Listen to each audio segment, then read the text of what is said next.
Ladies and gentlemen, boys and girls, it's time to throw up your windows and call out to your neighbors. That's right. It's time for John Perrotta's Comedy Factory Zoom Alooza, sponsored in part by A Million Little Things by Karen. Sorry, we don't have the mug because someone forgot to bring it upstairs with them. However, that's who's sponsoring the show. And we have a very special edition today. We have the Everyday Starlet, YouTube sensation to the tune of 26.6 thousand subscribers. Instagram, 185,486 people follow this young lady. She has a great story. She's our dear friend. She's the Everyday Starlet. She's Sarah Blodgett. Sarah, hello. Welcome. Hi, thank you for having me. Sarah, and she's a great comic too. In addition to being the Everyday Starlet, she's a great comic. That's right. Sarah is also an actress and a comedian, and a very funny comedian. You know, I met Sarah. I don't know if Sarah remembers how we met. During the Meatball Comedy Stop days, Sarah sent me an email saying that she'd like to do some work with Meatball Comedy Stop. And at that time, there was a certain production company that had I knew you were going to go there. I knew you were going to go there. Made it known to me that anyone you book will never work for me again. So I put up a nice letter and I sent that out to everybody. I sent it to Sarah. Sarah very politely got back to me and said, thank you for the heads up. However, at this time, I'm going to refrain from doing any Meatball Comedy Stop shows. I said, I completely understand. And then shortly down the road, I got another email from the Everyday Starlet saying that she was ready to come on board. And boy, I'm glad that we did. We had her down at Patrick's Pub in front of a packed house. The walls were swelling and she blew the roof off the place. And then I had her down at the Carousel Grill, another great show. I did not attend because I was not feeling well that night. However, my daughter reported back to me that the girl was hilarious. Thank you. Thank you so much. I had her at my daughter's bridal shower, and numerous other times I've used Sarah. You've always done a great job. Always been very funny and great. The thing is, you're a great person, and you're very funny. Aw, you guys are so sweet. Well, that's a good combo. Every day. Some people, Sarah, are very funny and they're not nice people.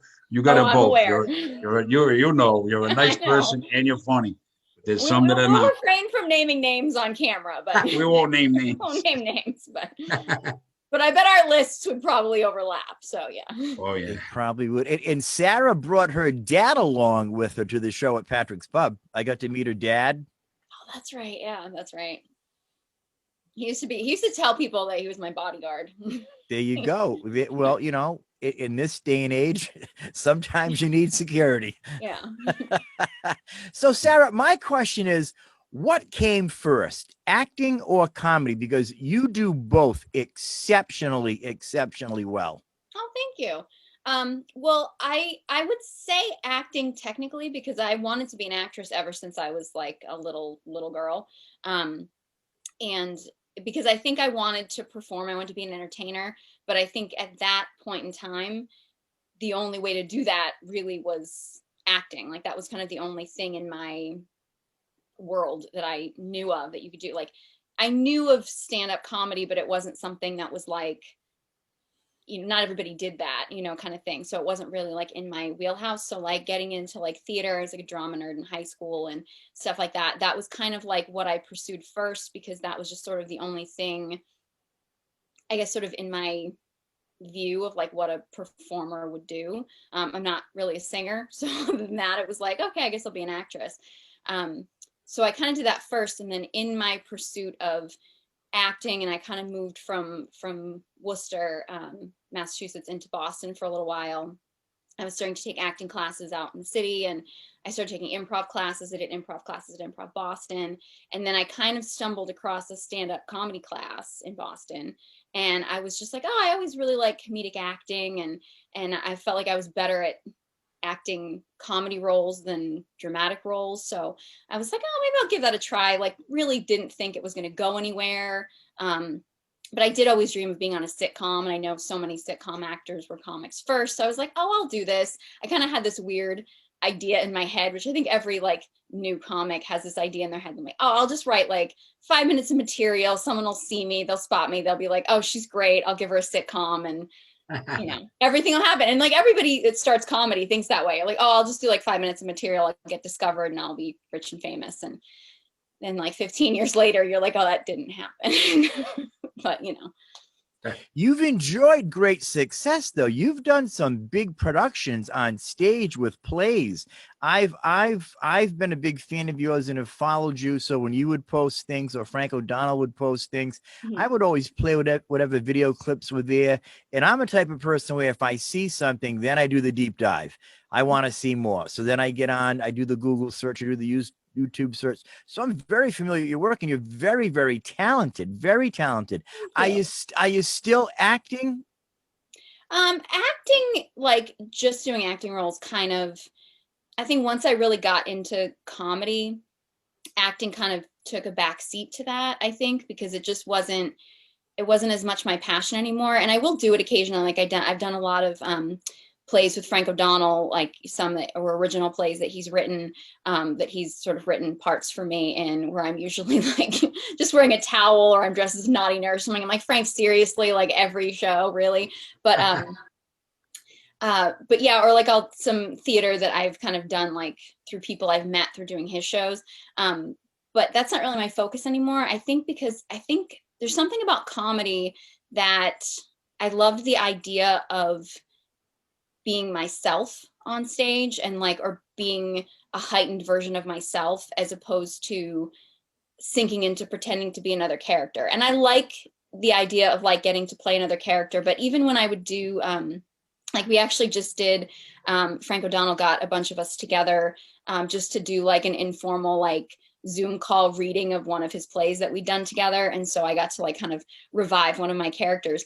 And it's like, I kind of love it a little bit, because it's like, I get to be a version of me that is different than who I get to be in everyday life. Like the character I played was like a total brat. Like she was just a total spoiled brat, always throwing a temper tantrum. And it's like, I kind of was like, oh, I love getting that out of me, because like, I can't just be that in everyday life. Like I can't just be that like total brat temper tantrum, but like I get to bring that out.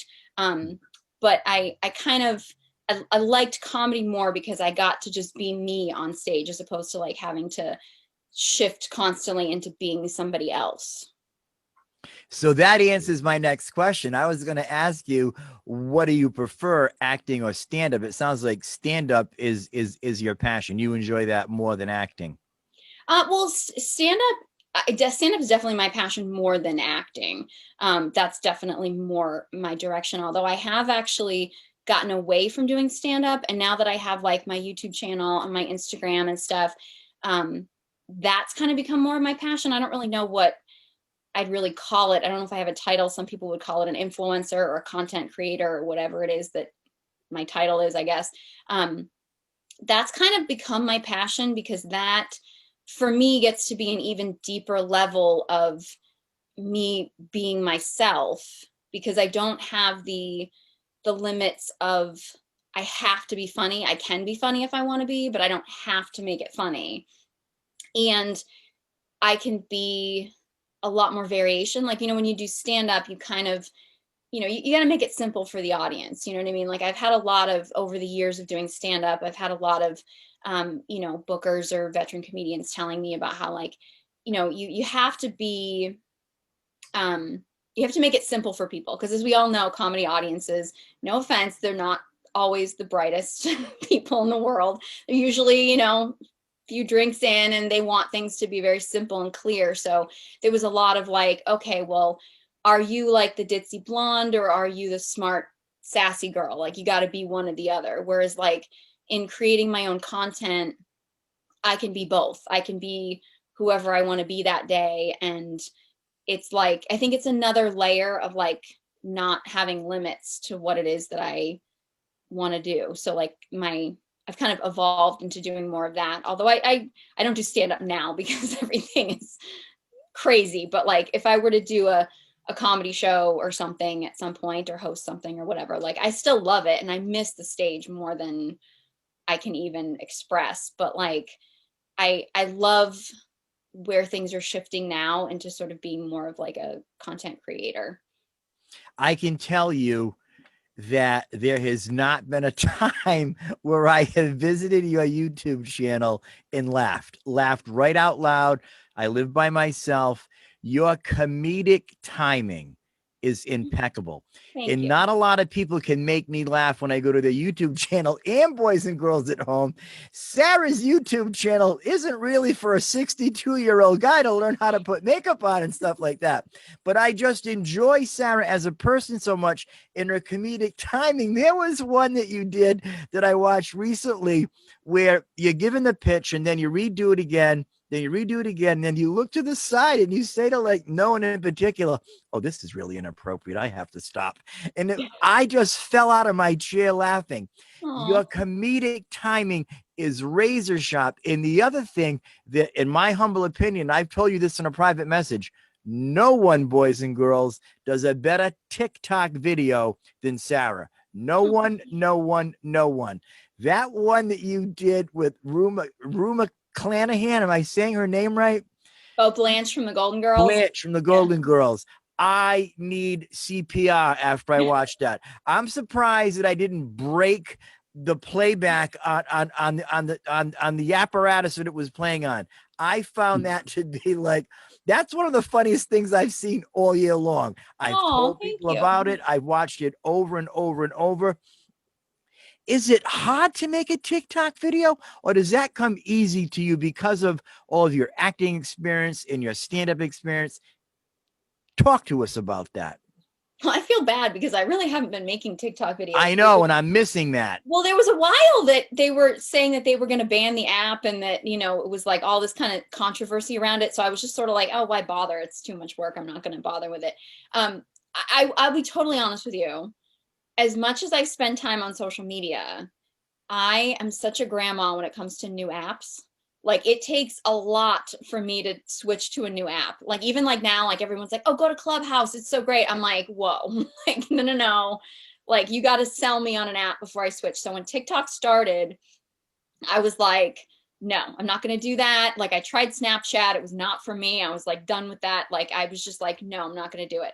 And then of course, 2020 happened and everybody was, and I was just like, oh, you know what, I'll give it a try. So there was a learning curve with TikTok. But I also think too, because I was sort of like all of a sudden isolated and couldn't go anywhere. Although, you know, as comics, do we really go a lot of places except at night when we go to comedy shows? But like, I was just sort of like, oh, you know what, I'll play around with it. So it was a learning curve and it did take a while, but it did get to a point where it was like, once I kind of understood the app, it went much quicker. But I think that's with any social media. It's like, when you first are learning it, you're just like, I hate this. I never want to do this. But then like, once you kind of get into the rhythm of things, it's just, it becomes much quicker and much easier. My son is just starting to get into TikTok. He's starting to put out some videos. Yeah, he likes it. So I saw a couple of them that were pretty good. You know, you should watch Sarah's because no one, and I mean no one, does them better than Sarah. They are hilarious. Her comedic timing is razor sharp. Her body language, the facial expressions that she makes, just bring. It's a big poppy grand slam up and over the green monster. It is just that funny. I play them over and over and over again. That's how much top fan head. Are you going for a job as my PR person? Is this no? I'm telling you, Sarah. You know, a lot of my friends make fun of me. My partner in Laughter and Hope Ministries, he'll probably call me later making fun of me. I said the other day, I said, I find that he thinks I talk really up high. I don't think I do, but he calls me the other day and he goes, this is how he opens up, not even high. I find that fantastic. I'm like, I do not sound like that. But if I enjoy something and I like something, why not tell that person that you enjoy the art that they're creating? Let them know that you're doing a great job and you're funny, Sarah. You're definitely funny. You're a good person. You have a genuine heart. God has blessed you behind measure. And yep, I'll raise my hand. If you put the content out, I'm going to watch it. I'm a guy. I visit your YouTube channel. Come on. I Well, there's a lot of guys who visit my YouTube channel, but for various reasons. Do they really? Because I manage John's YouTube channel, so I'm not signed into my own. So I've wanted to subscribe, but I say to myself, is John going to call me and say, bad boy, why are we subscribed to Sarah's Everyday Starlet channel? Subscribe more. Is there something you want to tell me? Go for it. I'm gonna go subscribe to John's YouTube channel. I don't have quite the followers that you do, Sarah. Mike was telling me, how do you built up such a following on what is it? Instagram is the Instagram is the one I have a big following. 5,486. That blows my mind. That's blows like my mind too. That's like incredible, Sarah. That's not a small number. That's like it doesn't blow my mind, Sarah. And here's why it doesn't blow my mind at all. It should. It doesn't. Want to know why it doesn't blow my mind? Because you're genuine. You're real. When I read all your posts, and I've hit you up privately and gave you compliments, and when I read those posts and I followed that journey, I think of Philippians 4:13. I can do all things through Christ who strengthens me. You're fearless. You're fearless. And people need to hear from people like you. They need to hear your story, because there are who knows how many tens of thousands of people who have felt just like you, but they stayed like this in the corner, like a wallflower. And you said, you know what, world? This is me. Let's talk about it. And you took us on a journey.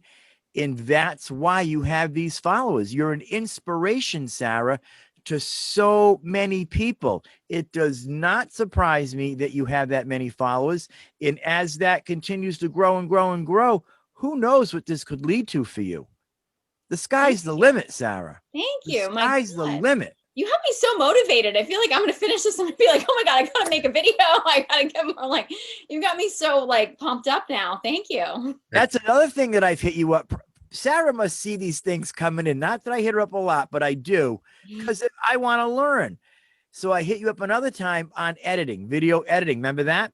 Because I'm so impressed with your video editing, because I edit video all the time. And your video editing is always on point. Looks like something coming out of Paramount Pictures. I'm like, I got to find out what she's using. So I asked you about that too. It's not, yeah. I mean, I'm not a big fan of editing. That's a very tedious thing for me, but like, it's just, I mean, I don't think I do things the best way, but I'm pretty much self-taught. So, I just sort of, I'll just read articles, Google stuff, and just try to figure it out. And it probably takes me like 10 times the amount of time it takes other people to figure it out. Like I actually took when I first got my first Mac, and I went, because you can do like classes or whatever at the Mac store. And I did this class on how to use their editing system and whatever. And I had kind of been doing a little bit of editing, and I'm like talking to the guy at the Apple store, and I'm like, yeah, well, I usually do this. And he was like, why would you ever do that? That takes 10 times the amount of time. Why aren't you just doing this? And I was like, because I didn't know how to do that. But sometimes you just gotta, I mean, you at this point, you can Google how to do anything. So if you just Google something and watch it, and then desperately try to recreate it and hope your computer doesn't crash, then, you can do. And you're correct in that. My point, when I see someone like you and I like that editing, I want to learn more about it because I edit. Case in point, when John was over and I was editing his entire 30-year library for him, there were certain words he wanted me to take out. I'm like, dude, I'm like going into the OR. That's like a laser cut. So I did it. I opened up my storyboard nice and wide, played it back, and I got that particular word he wanted out there, and you would have never known. I was like dancing in my seat. He has no idea how hard that is what I did. He's like, all right, bad boy, you the man. Yeah, you the man. This was huge.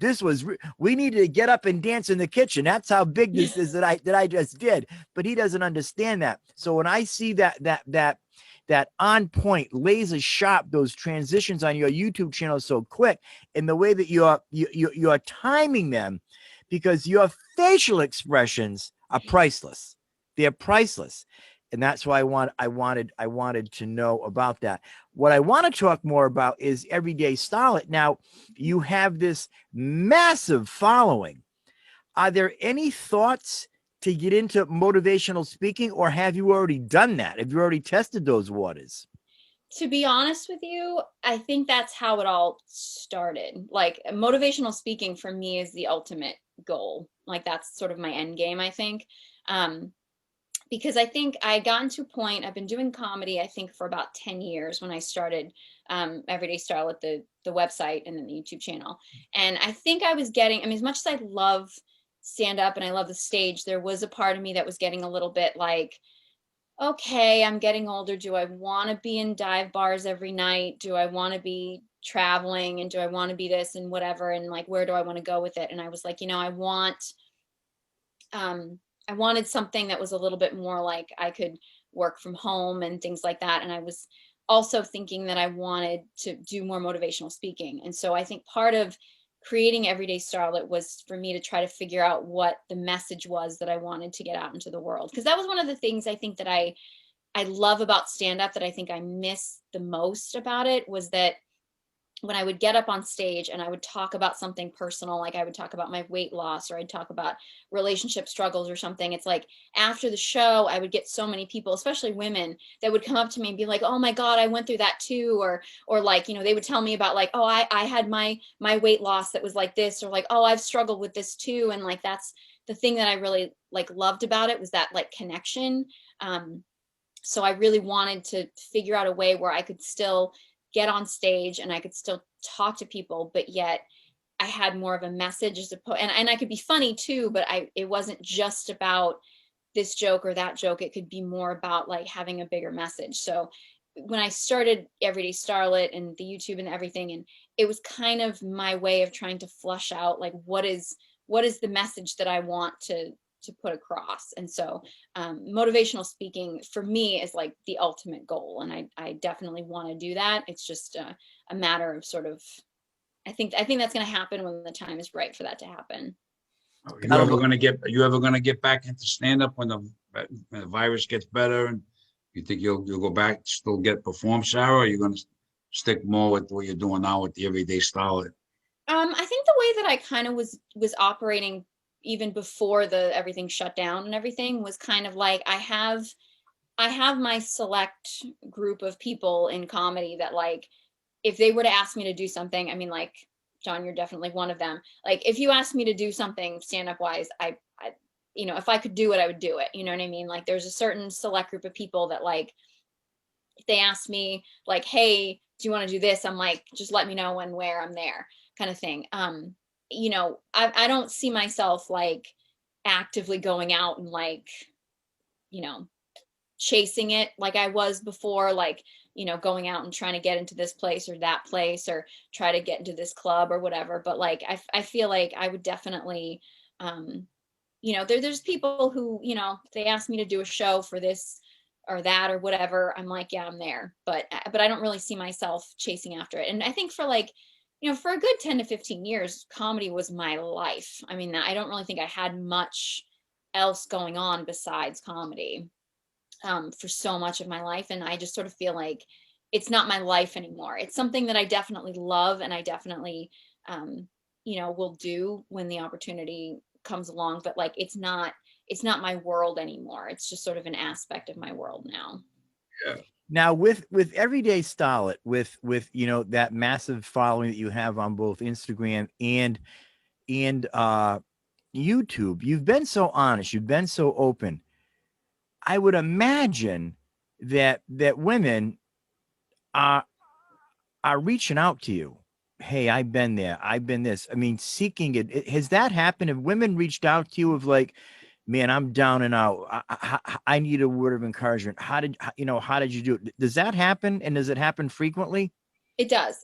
And that like motivates me more than anything else. I mean, that is just like my greatest joys when I get women that reach out to me. And I've had women who have started to, you know, be more open themselves. I mean, I had a situation. I mean, even when you think it's totally outside of your realm of knowledge, and stuff, like even when, you know, 2020 first started and everything, and things got, you know, really, you know, obviously very racial and complicated and stuff. And there was a woman who I've connected with on social media, and she shared this beautiful story about what it was like to grow up, as a mixed race woman. And it was just so powerful. And I reached out to her and was just like, oh my God, reading that was so beautiful. And she was like, I never would have been able to have the courage to speak about this and be so open if you hadn't inspired me by being so open with everything that you talk about. And it was like, wow, I have no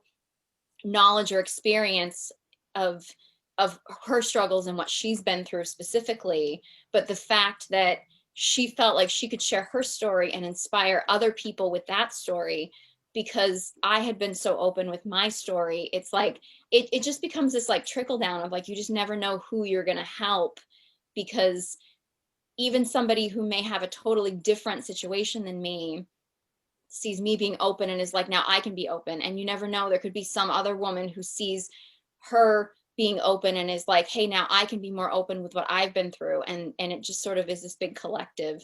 And there's women that reach out, but I've had, I mean, I have a very large male following on Instagram for probably a lot of reasons. And some of them are, you know, not exactly there for the cleanest of reasons.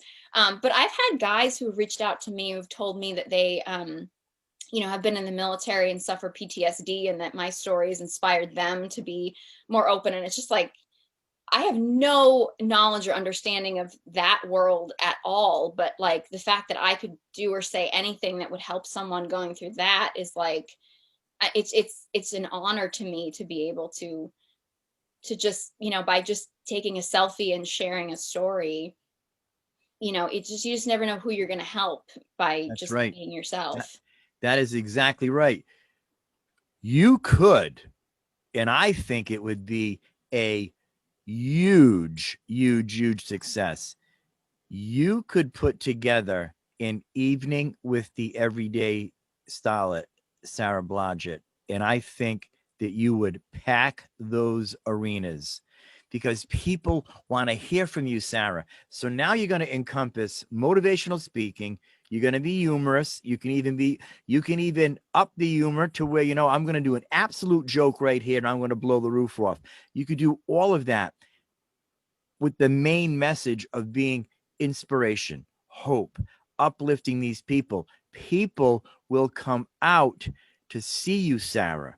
They will absolutely positively. It would not surprise me if one day I see you post, hey, next month I'm going to be at the PPAC and it's sold out. You can't get in. Well, that's when people can leave their houses at that point. So maybe in a year or two when people are allowed out of their houses, we'll see.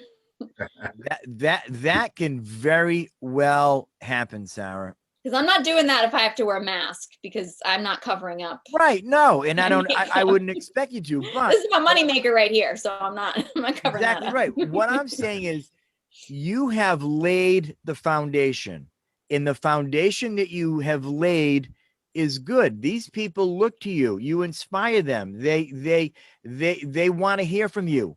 They want to be like you. They want to get there.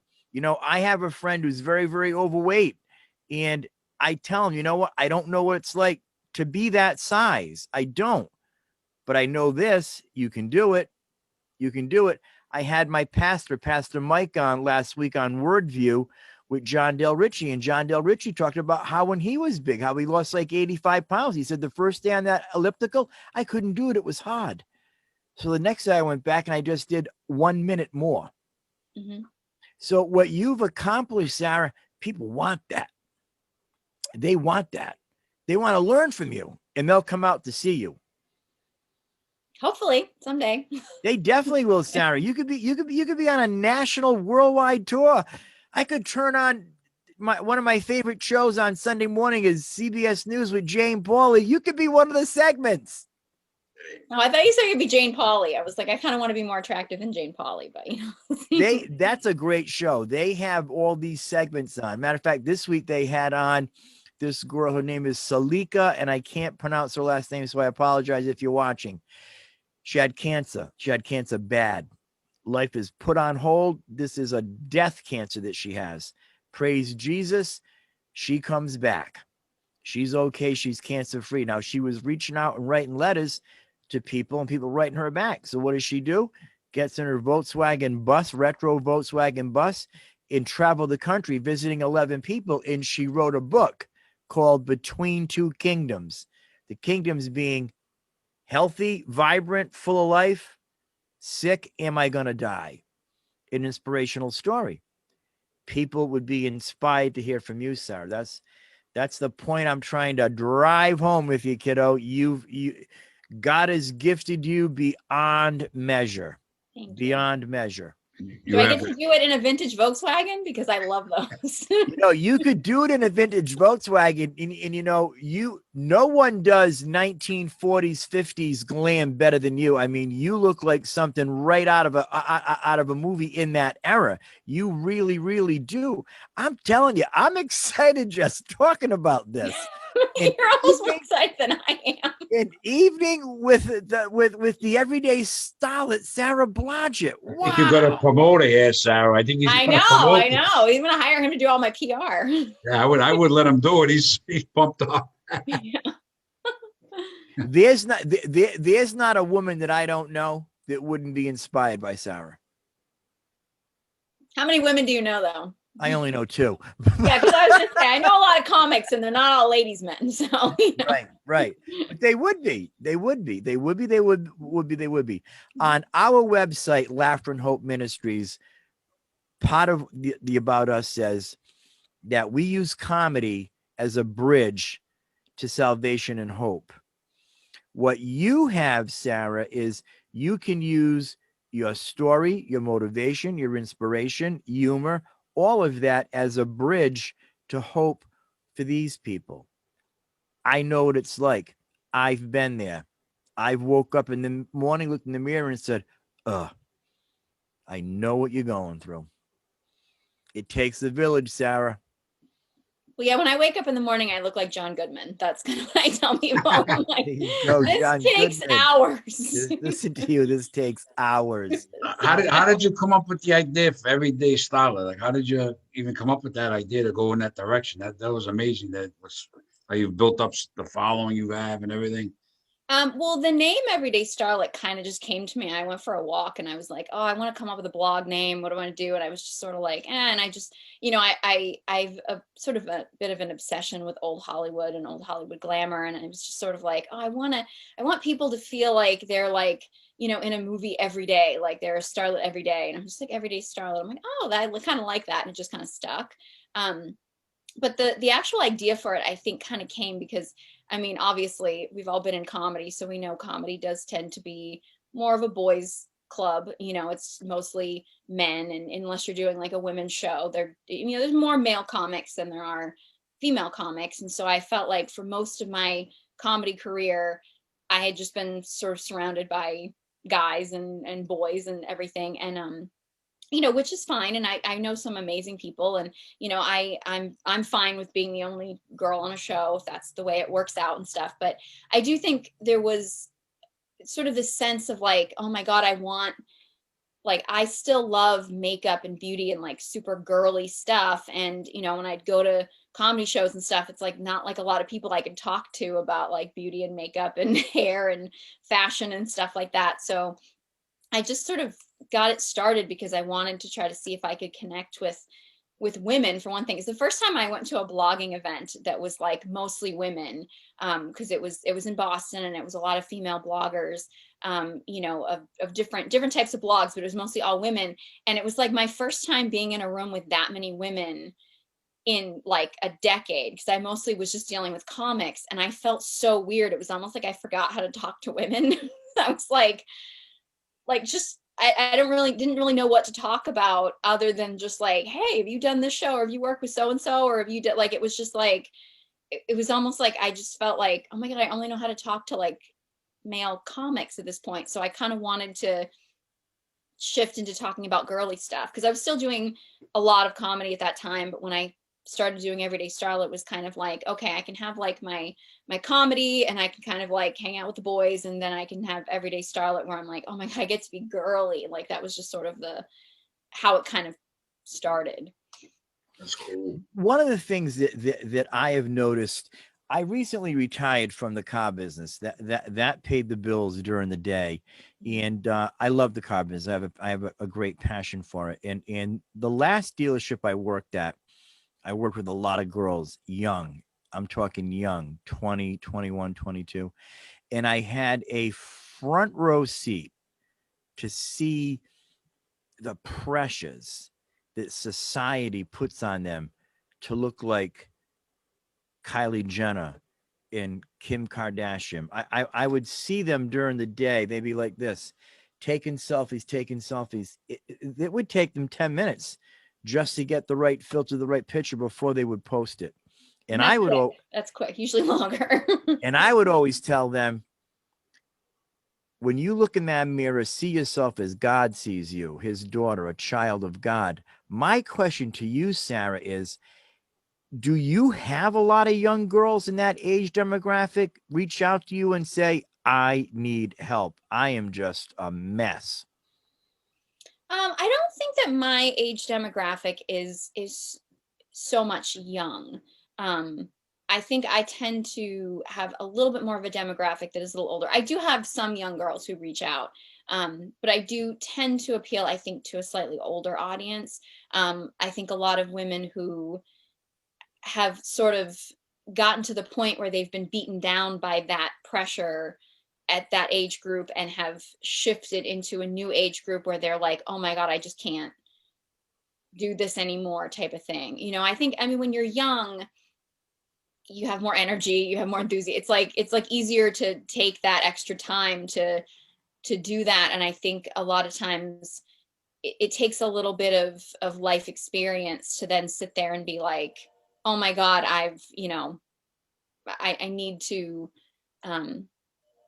accept this. I don't know if you can hear the phone ringing in the background. I live with my elderly parents, and we have a landline. So there's like telemarketing scams that happen constantly in my house. So, but yeah, I think I tend to get more women who, you know, I think my main demographic is like between 25 and 45, I think is my Yep. female age demographic. See, I would see you being tremendously beneficial even below that 25-year bracket because of the pressure they're on. I don't think that they know the pressure yet, though. I don't think that because I didn't understand that fully at that age. And I think it's a little bit easier to bow down. I find it really fascinating, though, as much as everything's happened. When I was in that age group, I got into makeup and I got into wearing makeup, but it was very much I have to cover everything up. Like I have to cover up everything and I have to wear it, and I have to wear it all the time, because if I'm ever seen without makeup, it's like I'm not good enough. And it took a long time and a lot of years to shift that mindset. And now, like, I love makeup. I love wearing makeup. I love applying makeup, but I don't do it because I'm like, oh my God, I have to do this because I have to cover up what I look like.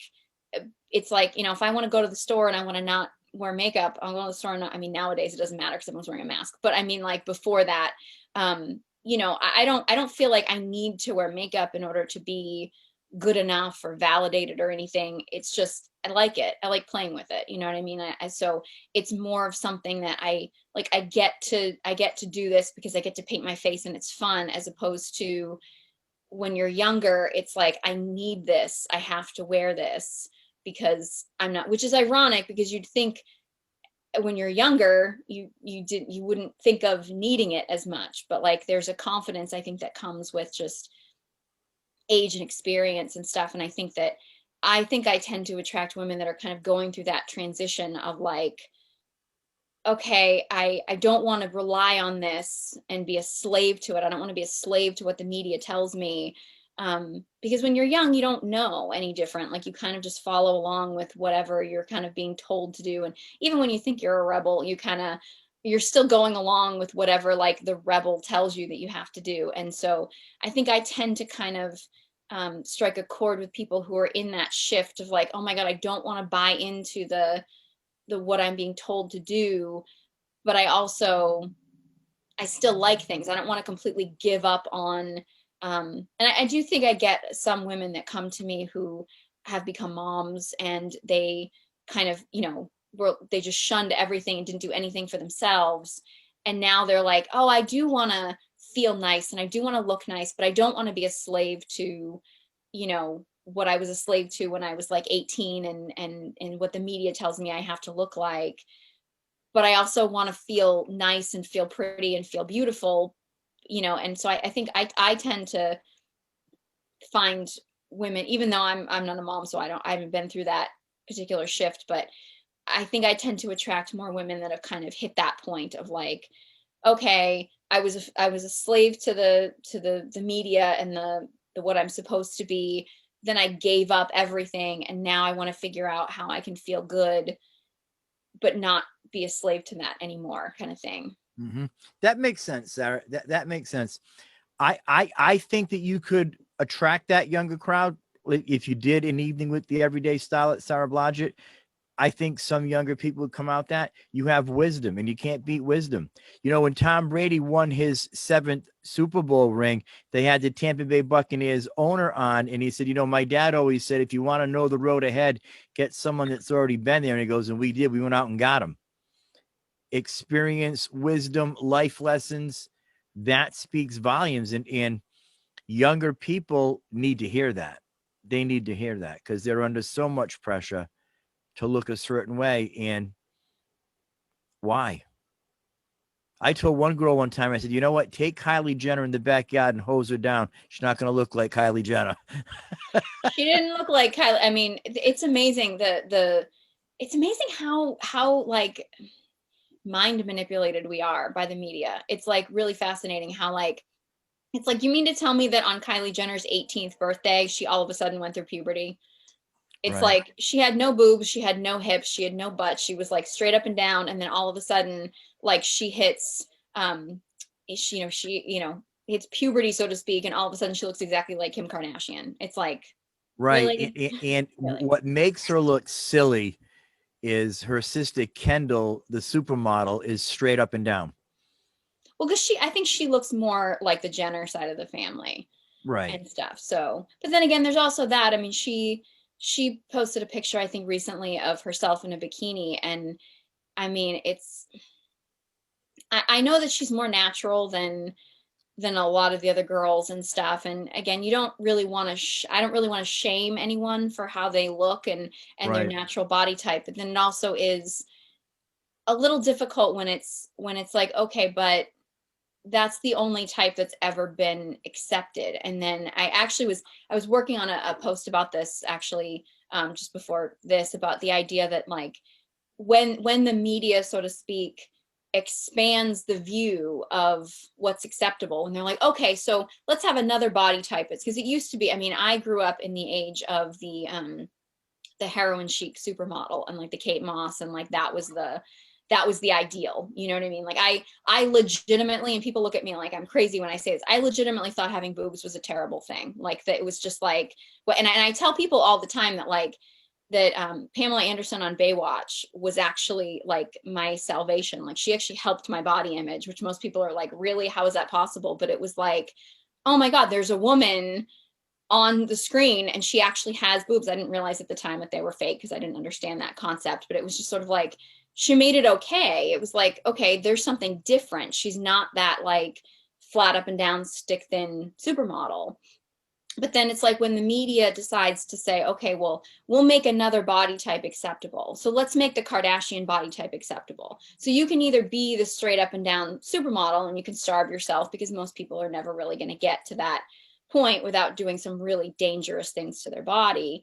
But we'll make it acceptable to look like a Kim Kardashian. So you can have like no body fat in the middle of your body and you have to have this hugely exaggerated butt that most people are never actually going to naturally have. Some people do, but most people aren't. And most people aren't going to have that dramatic exaggeration with their body. But really all it is they're trying to sell us stuff. I mean, that, and it's actually, somebody made a comment to me the other day that just really blew me away, where they were like, if every woman, and just women, because I think men are, I think, definitely influenced by this, but I think it's not quite to the extreme that women are.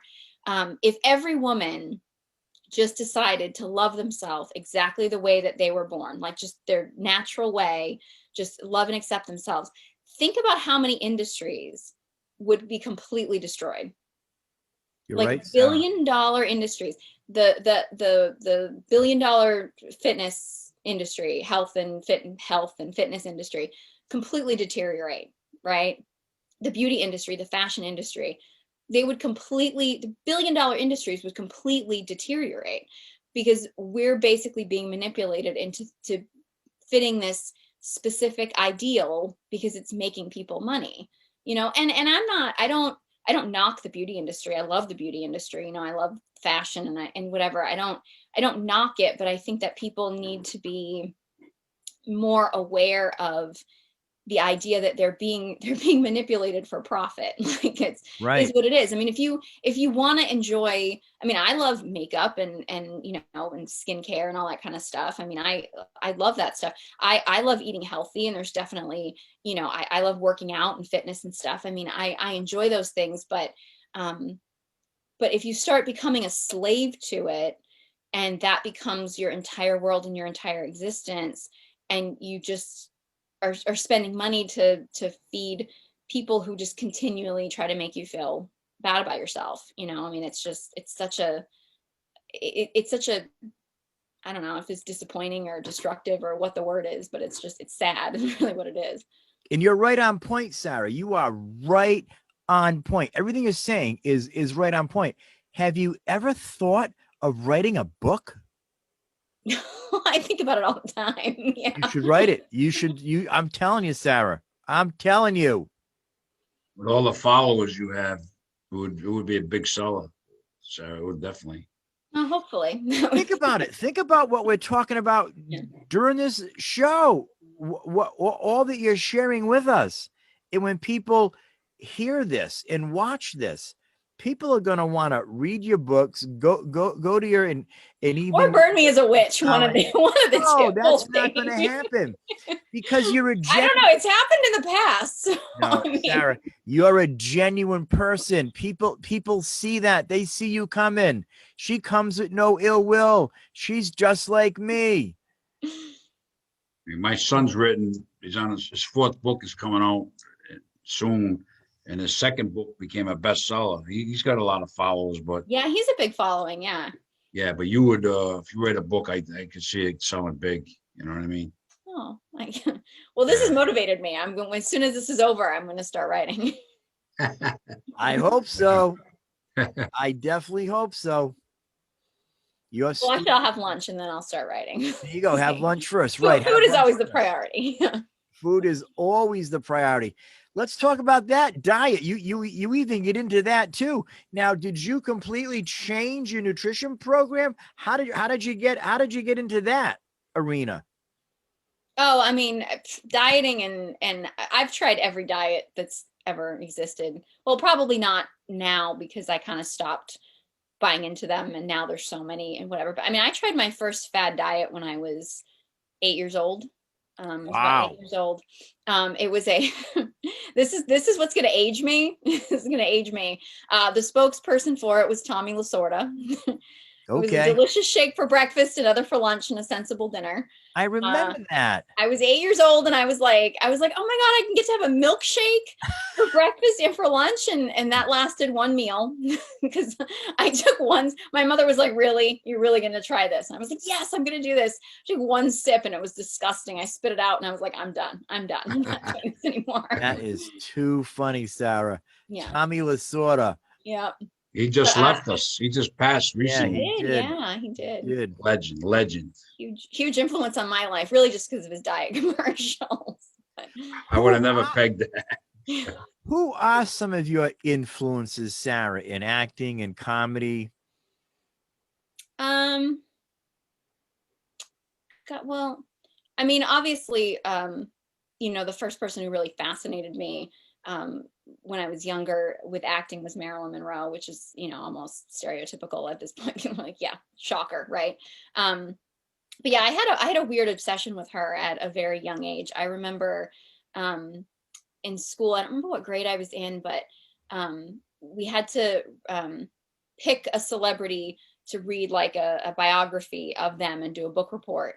And I just, you know, didn't really know. And I was just sort of scanning, you know, bookshelves and stuff. And I saw a book that was like a picture of her. And it just like, I just went right to it and I just grabbed it and didn't really know anything about her, who she was and whatever, and just grabbed it. And I remember, so here I am reading this book about Marilyn Monroe. I mean, I'm in like elementary school, right? And you know, it's all about her sexual abuse as a kid and like all this kind of stuff or whatever.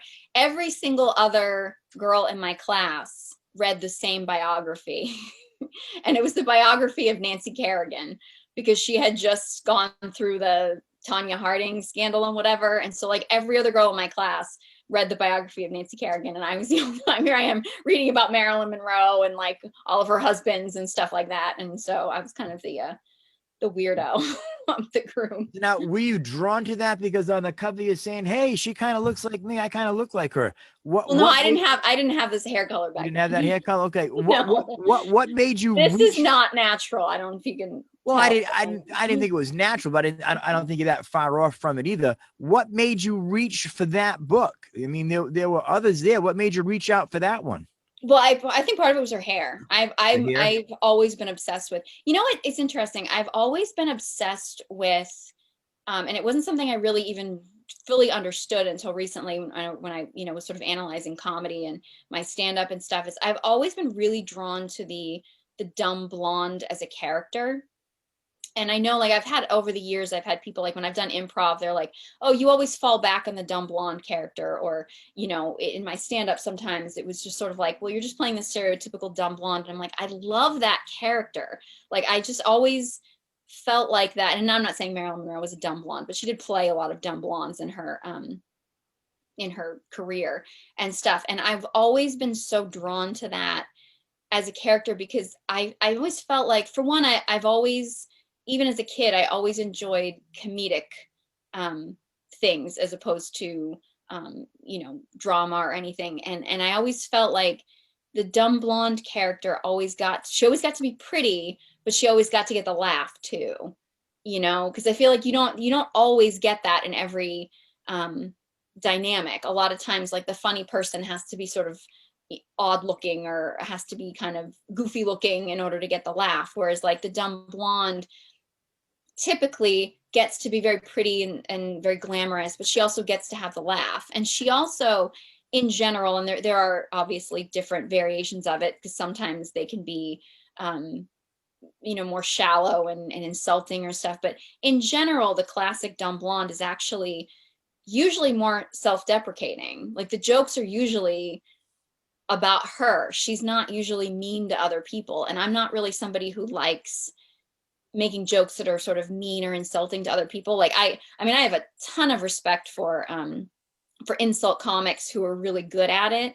But like, that's not my personal style. So like, I always loved the whole dynamic of the dumb blonde is getting to be funny, but also getting to be pretty and glamorous, but yet also still getting to be nice, because usually she's the butt of the jokes, but she still gets the laugh. And so I've always been sort of fascinated with that. So I think that's probably why I was sort of drawn to the image of Marilyn Monroe, because she kind of is the iconic version, even though she really hated being the dumb blonde character. And I think a lot of people who play that kind of feel like that's like a hindrance, or like they get typecast or something. But like, I love that. I love that character. Like, I feel like it's like funny and beautiful and endearing at the same time. It's got such a, I don't know, I've just always been really fascinated with that character. Are you familiar with Last Man Standing? Yeah. What were your thoughts on Molly Ephraim through seasons 1 through 6? She played Mandy. Mandy is There were definitely times when Mandy would talk and I'd be like, oh my God, I feel like she's like my soul sister. But I think that that particular character, and she's obviously not blonde, but Black hair. yeah, but she did that character really well. The best. I just don't like that. I think was kind of a variation on the sort of the ditzy character, where it got into a shallow and kind of like a biting other people kind of thing, which isn't necessarily the direction, but I think she did it amazing. I mean, I'm a big fan of that show. Right. I actually sometimes feel like I'm like Vanessa, like my ex-wife on that show a little bit, because she's always got the puns and she's always silly and goofy, and like she'll say stuff and I'm like, oh my God, I'm so Vanessa. Like, I felt for Molly McCook when she came in to replace Molly Ephraim. She was the second Mandy, right? On the show. I'm not as familiar with the later episodes of it. Molly Ephraim's like probably 5'3", very dark hair. Mm-hmm. And I thought she played that role as you do. I thought she played that role brilliantly. Oh, she was. Yeah, brilliant. Now they parade through the door a 6-foot blonde to play her. I had a hard time getting used to her. But then you take the way Molly Ephraim played Mandy, and let's dial that back to Goldie Hawn on her laugh-in days. I mean, she was really the epitome of like self-deprecating type humor, and she leaves that show, goes on to win an Academy Award. She's directed. It's amazing, you know. So you look at these characters and you're thinking, well, you know, have they put themselves in a corner with this? But then you see someone like Goldie Hawn, who's leapt out and done so much more to win an Academy Award. Molly Ephraim, like you, also acts on Broadway. Big actress on Broadway. Well, I haven't done Broadway. But, you act. Yeah. And you know what, Sarah? If you wanted to do Broadway, I know you could. But yeah, I mean, I think, where was I going with that? I totally had a train of thought and I totally lost it. It was going to be brilliant. Oh yeah. I think most dumb blonde, like people who play dumb blondes, are not really dumb. And that is something I actually have never minded being typecast so much. I would play a dumb blonde in every role forever. I just love the character. What used to bug me sometimes is when I would play that role, and when they say cut, the director or whatever would start talking to me like I was dumb, and it was like, no. I'll play dumb. But and not everybody does that. I mean, obviously, like I've worked with some amazing people. Like I know, like I mentioned before, I did Frank O'Donnell plays for Frank. Never does that. Like he's never been like that. So I don't want to play this. And people like, she said she did Frank O'Donnell's plays and then she was complaining about people calling her dumb. I'm like, no, he's never done that. But I've done things like independent films and things like that or whatever over the years, where it's like they'll yell cut and then the director will talk to me like I'm an idiot, and I'm like, no. I'm not an idiot. Like I can follow this. I know what I'm, or like, I did this. I'm not even going to bring up names, but I did this independent film years ago that, oh my God, was such a disaster. I met some amazing people and there were some really great comics that were in it and were a part of it and stuff, but it was just such a disaster. And there were so many times in it where, they would be trying to set up a scene and they would do it in a way where I'd be like, do you guys know if you just flipped the order of that would be really funny. And they'd be like, no, it's funny this way. And I'd be like, it's really not funny that way, actually. Doesn't make any sense that way. But if you just flip that around, that would be comedy. And like, what does she know? What's she talking about? She doesn't know anything. Yeah, no, I'm only the one who's gets professionally paid to do comedy, but whatever. It's just, don't listen to me. Wow, that just blows my mind that people could be like that. Mike, you know what time it is. Don't say it. Don't say it. He doesn't like. He never likes to wrap up. Sam. Man. Well, it's time for John Perrotta to get tired, and he's going to start storming out the door. And I mean, Sarah's a phenomenal guest. We'll have her on again, but I know we can't go 2 hours. They always Mike will go 2 hours, Sarah. They always make fun of me, Sarah. They did a show last night. They're making fun of Grampy Mike. They're doing their impersonations of me. They're all making fun of how late I'll call them at night. John's saying, it's midnight. The phone rings. I look at it. It's Mike. Hey, how you doing? I'm like, you're crazy. It's midnight. What's wrong with you? He's nuts. I guess And that's no. why you don't have my phone number. There you go. No, yes, I do have your phone number. You know I do. You do. But I But, have my ringer turned off. So if you call me at midnight, I won't be answering. I just really enjoy a good conversation, and this has been a great hour, Sarah. I thank you so much for coming on with us. I hope that you come back on again. I hope that some of the things that we talked about will inspire you. An evening with the everyday starlet, Sarah Blodgett. Write That's a book. awesome. That's awesome. I could see that happening, Sarah. Oh, thank you guys so much. Thank you guys so much for having me on the show. This was so One much of our fun. best guests. We've done over 100 Absolutely. episodes. Absolutely. You say that to all your guests. No, not all the time, Yeah. Sarah. No. No. Well, I'm sure they're not all your best guests, but I'm sure you say that to all your You're guests. very compelling. You got a heck of a story. You're very interesting. You're very personable. You come across, you know what I mean? And really on this, a great guest, which at the beginning of Zoom talk shows was like, we didn't know how this was going to go, but we've had some great times. And this is a great time today. I found out stuff about you that we didn't know, you know what I mean? And I think it's amazing all the followers you have and how wonderful you've done, Thank you. And you've made me look good, Sarah, because I kept telling John from the beginning, we got to get Sarah Blodgett. We got to get Sarah Blodgett. Her story is fascinating. And it is.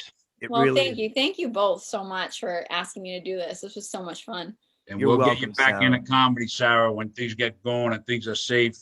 I always enjoy you coming down and Fingers crossed. and I always with love us. doing your shows. Your shows are Yeah. some of my favorite shows. I've had you in a decent amount of shows through the years. You know what I mean? And they've been some of my favorites, like legitimately. Like it's not, some people, they ask you to do a fundraiser and you're like, oh God, it's gonna be miserable. But when you ask me to do a fundraiser, I'm like, it's gonna be a good time.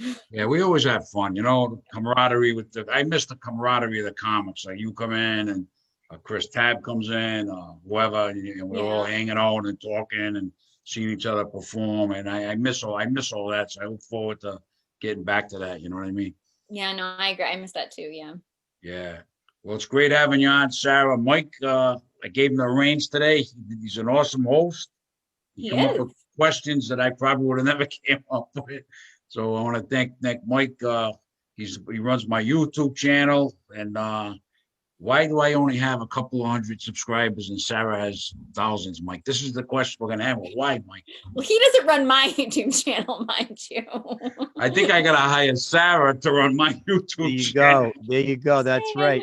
Mike's doing a great job, but now there's a deficit here. There's a deficit. Now you're onto something.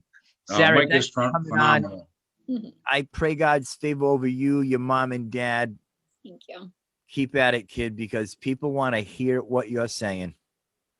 Thank God you bless so you, much. Sarah. Stay healthy, Sarah. We love you, and You too. it's been awesome.